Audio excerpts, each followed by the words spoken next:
34 ans maintenant, les Restos du Cœur, l'association créée par Coluche, donne un coup de main à des centaines de milliers de personnes pour de la nourriture ou un logement. 50 000 bénéficiaires chaque année en Pays de la Loire.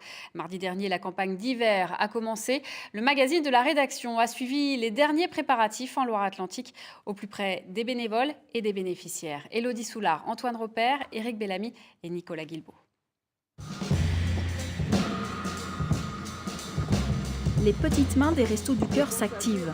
À une semaine du lancement de la campagne d'hiver, les bénévoles vérifient les stocks.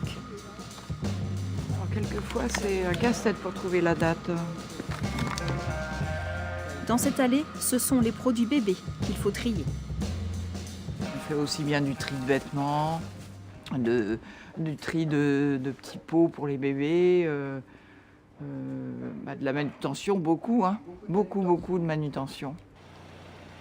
Entre la ramasse dans les supermarchés, les collectes, les dons et la centrale d'achat nationale des restos, les rayons et les frigos de l'entrepôt se remplissent rapidement.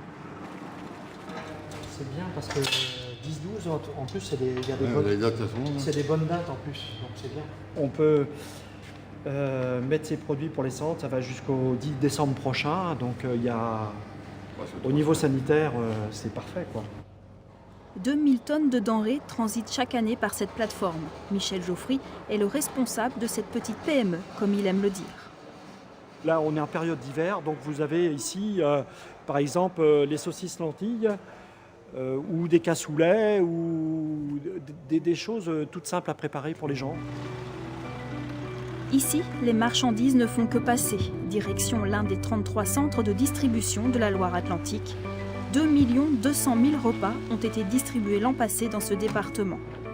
Ce matin-là, direction Couëron, tout près de Nantes, les bénévoles attendent cette livraison.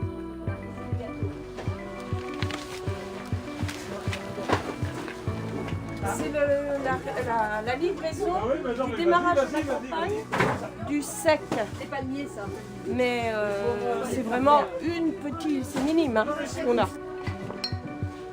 Certains bénévoles préparent les commandes, d'autres reçoivent déjà les bénéficiaires. Ce jour-là, à Pornic, c'est le début des inscriptions. C'est déjà la 3e année et Sandrine est de retour. Cette fois, elle est venue avec ses 2 filles. Ancienne commerçante sans emploi, séparée, elle assume seule ses 4 enfants. Il n'y a pas de régime particulier? Non. D'accord. Nombre de repas 30. J'ai fait le pas. Ça n'a pas été simple, hein. On ressort avec les larmes, on se dit mais je suis tombée bien bas. Et puis en fait, non, parce que les gens ne nous jugent pas et ils sont vraiment à l'écoute et on voit qu'on n'est pas les seuls surtout. L'alimentaire, ça coûte de plus en plus cher. Donc quand on n'a pas de revenus, qu'on n'a que le RSA, on fait comment? On paye son loyer, il faut un toit sur la tête, l'électricité, l'eau. Et après, ce qui reste pour manger, il n'y a plus. Donc on fait comment? Voilà, on fait comment? Et il y a des gens formidables qui sont là pour pallier à ce mauvais moment et ce passage difficile. Ouais. Moi, j'ai vu une femme qui avait l'âge de ma maman, qui avait 90 ans, il y a 3 semaines de ça. Une femme que j'ai connue quand j'étais jeune. Et là, j'ai eu du mal à m'en remettre, parce que je me suis dit, mais elle ne devrait pas être là.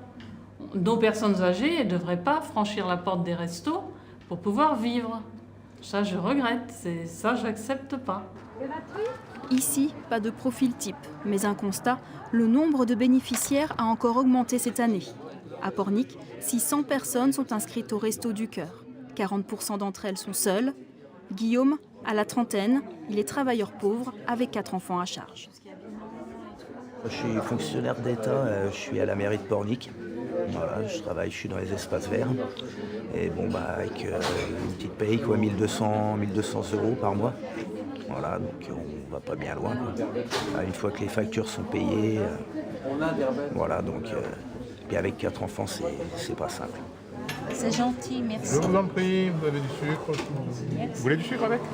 Retraitée, divorcée, Jacqueline n'avait jamais imaginé avoir un jour besoin des restos. Et pourtant, toutes les semaines, elle vient chercher son colis. Moi, je me vois la première fois avec mes lunettes de soleil et je regardais, je cachais mon sac dans un autre sac pour pas qu'on voit que je venais là, quoi. Mais bon, moi, je suis une femme d'artisan qui a travaillé pour mon mari et qui n'a jamais été déclarée. Donc aujourd'hui, j'ai 740 € pour vivre et je paye un loyer et les charges. Voilà.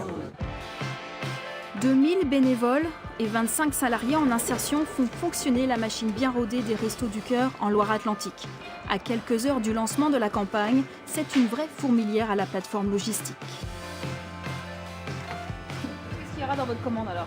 Il y aura des camemberts et après les carottes et les pommes, on ira les chercher à côté. Pendant 5 mois, 48 chauffeurs se relaient pour assurer les collectes et les livraisons. Madeleine est venue renforcer l'équipe il y a quelques semaines. Tous ces vendredis, elle les consacre au resto. Bon, on va descendre tout alors du coup. Faut tout descendre. Tu décharges? Ça nous met un petit peu dans le bain, nous faire voir un petit peu ce que c'est que les Restos du Cœur. Quand on n'est pas dedans, on ne sait pas la détresse qu'il peut y avoir. Et il faut y être pour le croire, il y a des fois. L'an dernier, les Restos du Cœur ont apporté un soutien alimentaire à près de 45 000 personnes en Pays de la Loire.